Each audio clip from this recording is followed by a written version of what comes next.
É um problema silencioso e que muitas vezes se esconde dentro do quarto. Uma doença subestimada pela maioria das pessoas, mas que, segundo a Organização Mundial de Saúde, é a principal causa de incapacidade. A depressão é parte da vida de mais de 300 milhões de pessoas no mundo. E se engana quem pensa que se trata de uma tristeza passageira ou falta de determinação. É um problema muito real. E o Brasil tem a maior prevalência da América Latina quando o assunto é depressão. Quase 6% dos brasileiros sofrem com o problema, a despeito do carnaval nosso de cada ano. Depressão não é frescura e por isso a gente tem que conversar sobre ela. Para isso, a gente convidou hoje a Caroline Cruz, que é psicóloga, a Luanda Brandão, que vai dividir a vivência pessoal com a gente, e a Aline Castro, que vivencia também em família a depressão. Gente, primeiramente, muito obrigada pela presença de vocês para a gente conversar sobre um assunto tão delicado e que é meio um tabu, né, Caroline? Se fala assim com... Ninguém assume, ninguém não. Pouca gente assume que já passa por uma depressão, né? As pessoas, elas costumam assumir quando elas têm algum prejuízo. Tipo de prejuízo? No trabalho, às vezes precisa faltar, então ela precisa assumir que está passando por uma doença. A depressão, ela é uma doença.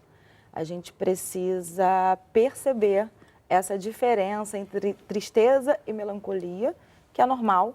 As pessoas passam por tristezas, a gente quando perde algo, perde alguém, a gente tem a tristeza, é normal, é comum. E que às vezes isso pode desencadear uma depressão também, Sim, né? Dependendo da força dessa pessoa, uma força natural, digamos assim, ela consegue sair naturalmente. Senão, ela acaba entrando na depressão. E a depressão, ela tem um ponto positivo, que ela é uma transformação do ser.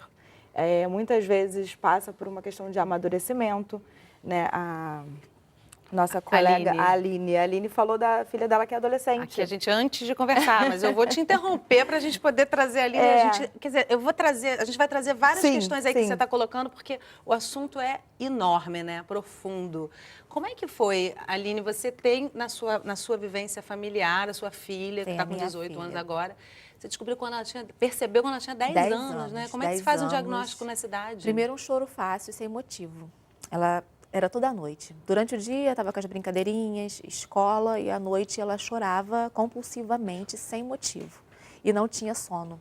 Ela tinha insônia, chorava a noite toda. Era 2, 3, 4 horas chorando. E ela conseguia te dizer por que ela estava chorando? Ela dizia que não sabia. Ela só sentia tristeza, estava triste. E não é normal uma criança de 10 anos triste. E aí nós fomos procurar. Primeiro é um clínico geral, né? Aí descarta qualquer problema físico, é ressonância magnética, todos aqueles exames que não dão nada, né?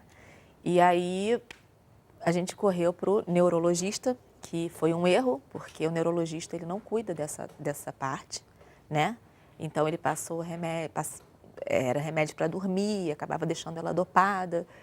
E aí eu por mim mesma resolvi procurar um psiquiatra, que foi aí que conseguimos cuidar, né? Ela ficou 45 dias na cama.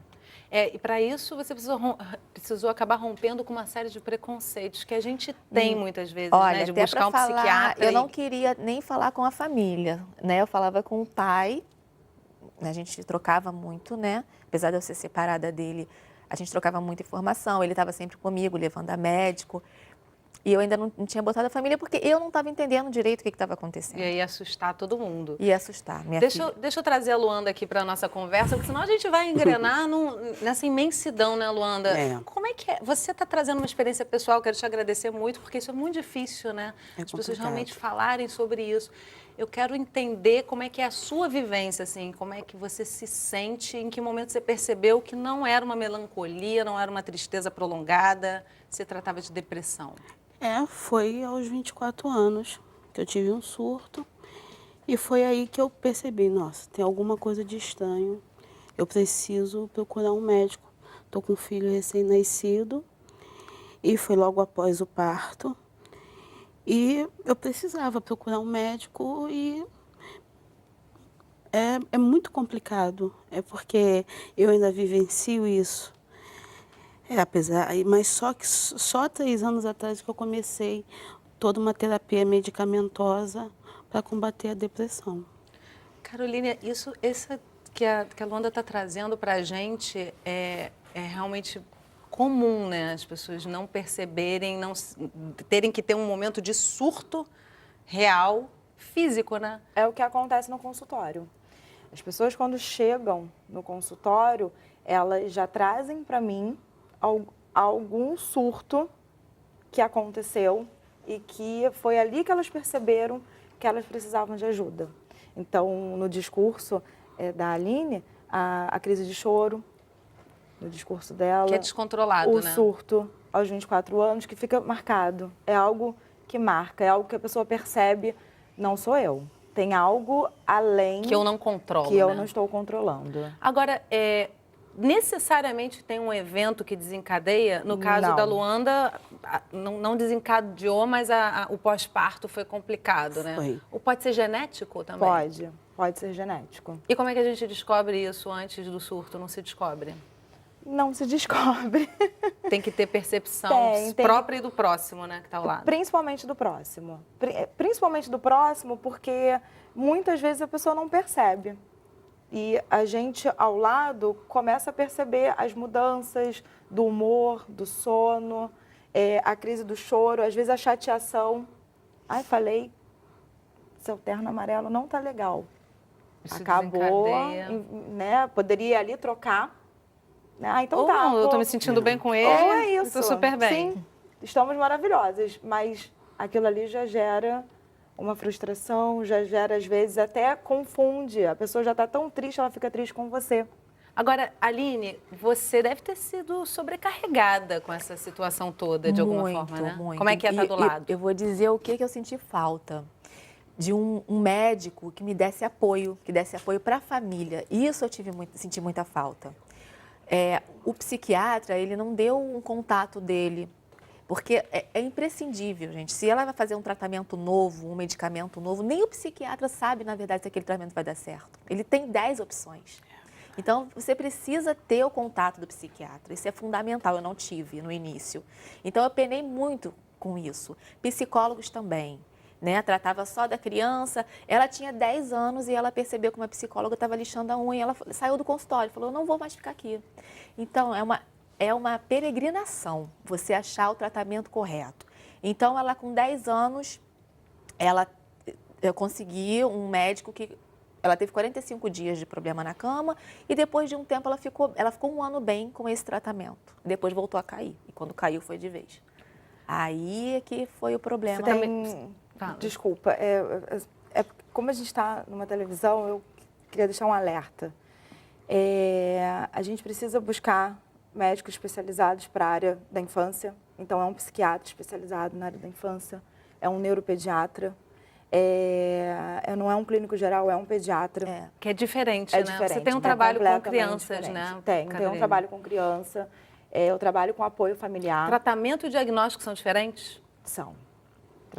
Tratamento. O diagnóstico, na verdade, quem acaba assinando é o próprio psiquiatra, não é o psicólogo. O psicólogo, ele trata, ele levanta hipóteses e ele dá o apoio ao psiquiatra, ao médico que cuida desta criança, que eu sempre levanto a família, eu preciso trazer essa família para o consultório também. No caso de adultos, a gente traz a família em casos mais... Quando acabam tendo surtos pesados fora de casa, tentativa de suicídio, que é algo que a gente precisa falar na depressão. Da mesma forma que a depressão é escondida, o suicídio é muito escondido. A gente já teve um programa aqui sobre isso e realmente é super complicado. Eu queria até, para fechar o bloco, trazer, Luanda, a sua experiência. Eu queria saber o que se passa alguma coisa na sua cabeça quando entra-se num surto e você já teve momentos extremos, né? Já. A princípio parece que a mente trava, não consegue pensar em nada. Eu tive uma tentativa de suicídio, tentei me jogar em um rio.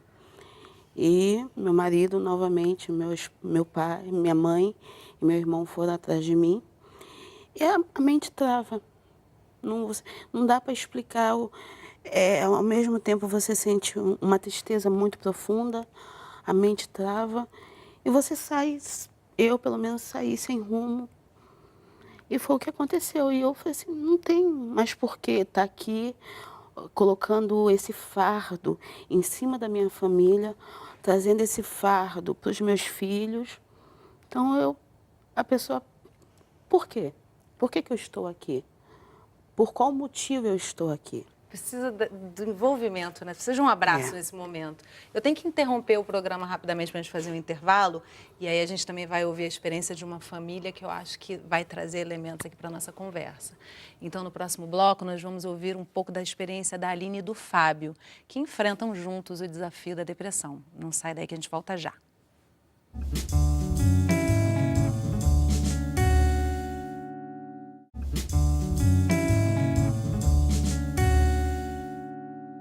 Estamos de volta conversando sobre depressão. E agora a gente vai conhecer a Aline e o Fábio, que juntos estão aprendendo a lidar com essa doença. Convivi com depressão boa parte da minha vida, né? Fiz agora, né? Eu tô agora vivendo, né, um ciclo depressivo. Começou o tratamento em agosto de 2015. É como se nada fizesse sentido, sabe? E nos momentos mais intensos, é uma irresponsividade a quase tudo, ao ponto de ter vontade de ficar deitada na cama em posição fetal ou olhando para uma parede em branco.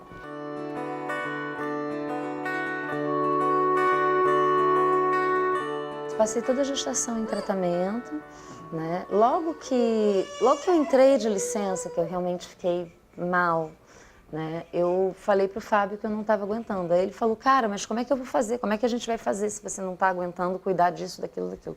Eu falei, eu não faço ideia. O que eu posso dizer é, eu não tenho condição de cuidar. Então, ou vai ser cuidado ou vai ser descuidado. Eu não tenho condição de cuidar. É um processo adaptativo para todo mundo também. Eu não tenho como exigir que ele esteja pronto, né, para isso, né? É uma mudança brutal. Eu nunca tive contato com ninguém com depressão. Minha família não teve nenhum quadro assim que eu tivesse que estar junto e acompanhando e percebendo o dia a dia, né, da pessoa com depressão. Isso nunca aconteceu na minha vida. A depressão dela me impacta no sentido de eu ver uma pessoa que eu admiro muito, que eu amo muito, e eu fico vendo ela assim, sem fazer as coisas, entendeu? Isso é muito triste para mim. Eu fico muito triste de vê-la nessa situação. E a frustração de não conseguir fazer nada, né? A impotência de não conseguir entrar na cabecinha e rearranjar os afetos. Falar, pô, assim, ó, fácil, pô, faz aí. É engraçado que as pessoas têm a ideia de que é maneiro. Porque a gente tem essa ilusão de que não ter nada para fazer é incrível.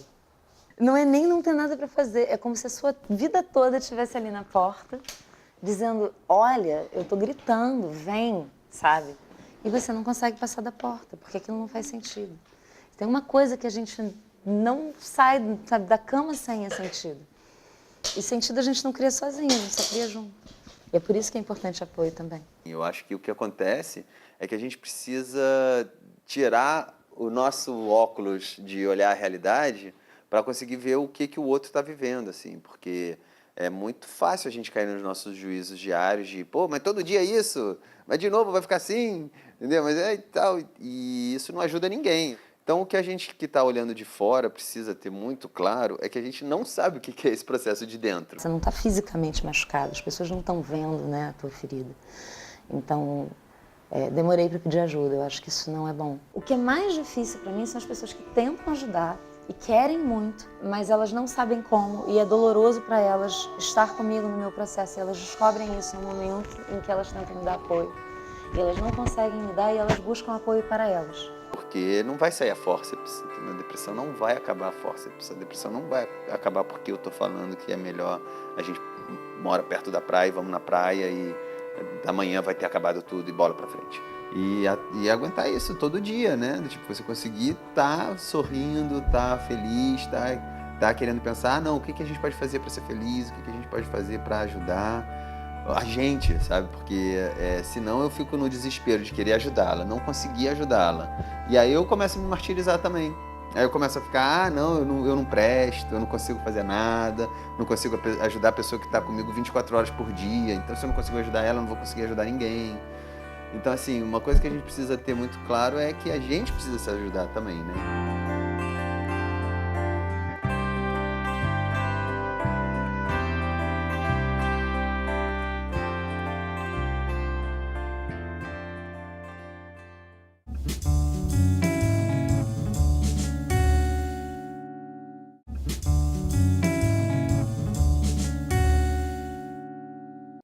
Estamos de volta conversando sobre depressão. Comigo nessa conversa, a Aline Castro, que vivenciou a depressão vivencia, né, Aline, a depressão na própria família, a psicóloga Caroline Cruz e a Luanda Brandão, que compartilha a história dela com a gente. A Luanda está aqui emocionada com tudo que viu na matéria. Você se identificou, né, Luanda? É tudo isso. É tudo isso e mais o que você sente de individual, né? A família quer ajudar, também não sabe como.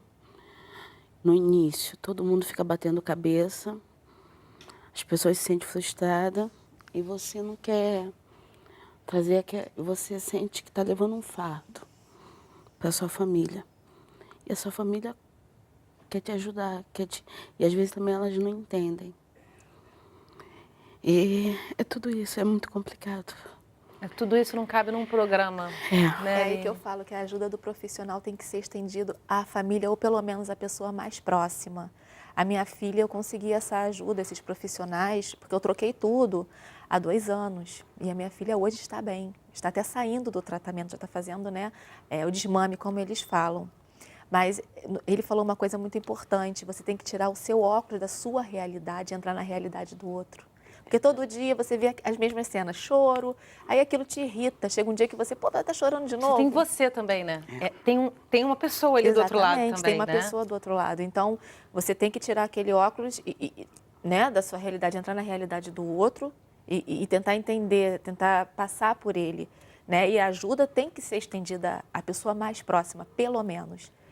Carolina, eu vou encarnar aqui todo o preconceito social e as frases que a gente ouve, né? Falta louça para lavar, não tem o que fazer, toma tenência, vai, faz alguma coisa, se movimenta, e não é bem assim, né? Agora, depressão tem classe social? Não. Todos nós estamos... Independe de louça para lavar, né? Depende de louça para lavar, como ele falou, do mar em frente à casa. Porque a gente olha para a família e fala assim, gente, que família linda, ela não pode estar triste. Alternativo, tranquilo, paz e amor, mas não depende. Ela, de fato, ela pode chegar, ela pode destruir. A idade também, não tem idade, pode ser criança, pode ser adolescente. Depressão não tem preconceito, não, né? Não. Agora, eu fico imaginando que nesse momento, já de alguns anos para cá, né, de redes sociais, em que é todo mundo aparentemente muito feliz, as pessoas não têm muito problema. Aliás, o problema na rede social é sempre estilizado, né, charmoso. Romantizado. Até a tristeza é bem charmosa. Como adolescente, isso deve ser fortíssimo, né, Aline? Foi bem pior lidar, né? Porque ela passou da infância. E também tem isso, você tem que trocar tudo, porque você estava com o médico de criança, né? Tudo da parte pediátrica, e você passa para médico de adolescente e depois você passa para médico de adulto. E isso não é uma coisa que você fala, eu estou curada. É o dia a dia. Hoje ela está bem, e amanhã é outro dia, é um dia de cada vez. Tem cura, Caroline? Cura, sim. É tratável. Passou. É tratável. Tem que passar a vida atento, né? Tem que passar a vida atento. É tratável. A gente fala que é uma doença tratável. A genética, quando é a depressão por via genética, é tratável mesmo, a longa escala. É terapia, é psiquiatra, às vezes é até outros tipos de terapia. Por exemplo, ela estava abordando, né? Então tem arte-terapia, às vezes é escalada, às vezes é caminhar ao ar livre. O que tentar trazer um prazer, tentar trazer um bem-estar para essa pessoa de alguma forma também personalizada. Então, isso também é importante que a família esteja atenta. Que cada um vive de uma forma muito individualizada, Muito individualizada. Né? Eu tenho pacientes, por exemplo, que falam, eu gosto de caminhar, então vamos tentar colocar isso na nossa rotina. Eu tenho vontade de ir ao mar, então vamos ao mar. Qual o dia que a gente vai ao mar? Então, Você está me falando isso, assim, eu queria saber se você percebe mudanças com isso, Luanda, assim. Tem coisas que realmente ajudam, né? Pegar sol, fazer um exercício físico para movimentar, dar uma caminhada. Você sente que tem coisas que te tiram de uma vala depressiva, vamos chamar assim? Eu sempre fiz natação, fiz 12 anos de natação, é o que eu amo fazer. Mas só que eu percebi, nesse momento da depressão, que estudar. Eu voltei para a faculdade. Então, assim, quando eu venho algum pensamento, eu vou para o notebook, eu falo assim, tem livros para ler, eu tenho matérias para Você estudar. está aprendendo a dominar a sua mente, de certa forma, Então, né? Ou assim, diretamente. eu pego um caderno e vou escrevendo. E eu tenho muitos cadernos escritos, quase um diário. Escrito, ó, nesse dia eu tô assim, assim, assim. Aí eu pegava, dava pro meu marido, ó, eu não tô conseguindo falar, mas está aqui o que eu tô sentindo hoje. Foi uma Teu forma... marido é um companheirão, assim, ou teve algum momento que ele também Não. deu uma balançada? Porque tem esses Logo momentos, no né? início, Humano, né? ele falou assim, eu não entendo. Eu faço tudo por você e você continua parada nessa inércia. Eu falava para ele, mas eu não quero estar assim. E meu filho mais velho, ele é assim, meu porto seguro. Porque, infelizmente, por meu pai ser portador de Alzheimer, minha mãe não pode mais estar comigo como ela estava. E o meu filho assumiu essa figura que eu tenho muito medo. Isso é muito forte, né? O filho assumir essa figura do cuidador. É.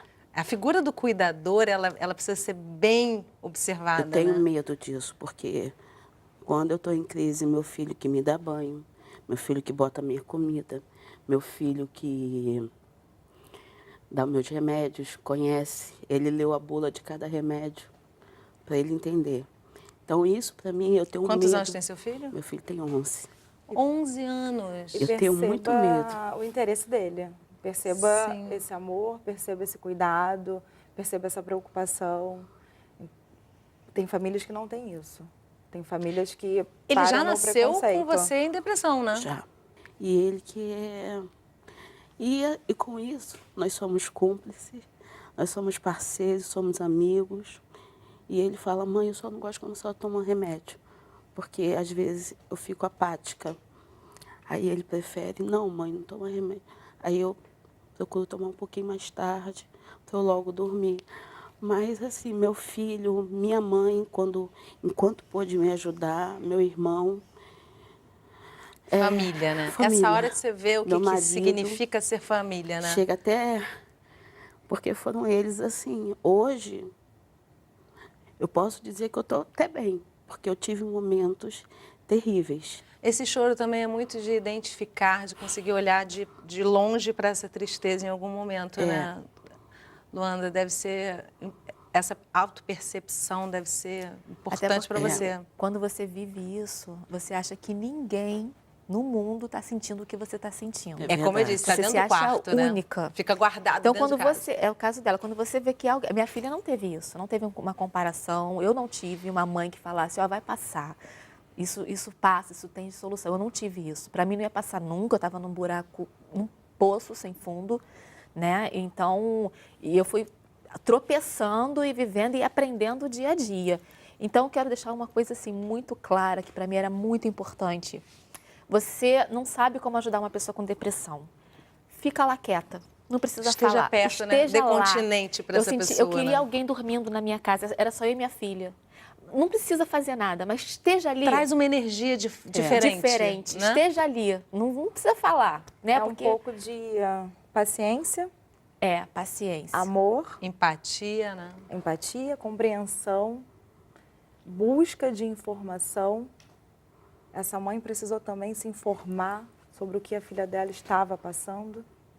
E ela não teve apoio dos médicos no primeiro momento. No primeiro momento, não. Fui ter 2 anos atrás, que eu achei Olha bons quanto profissionais. tempo ela ficou sem informação do que a filha dela estava passando.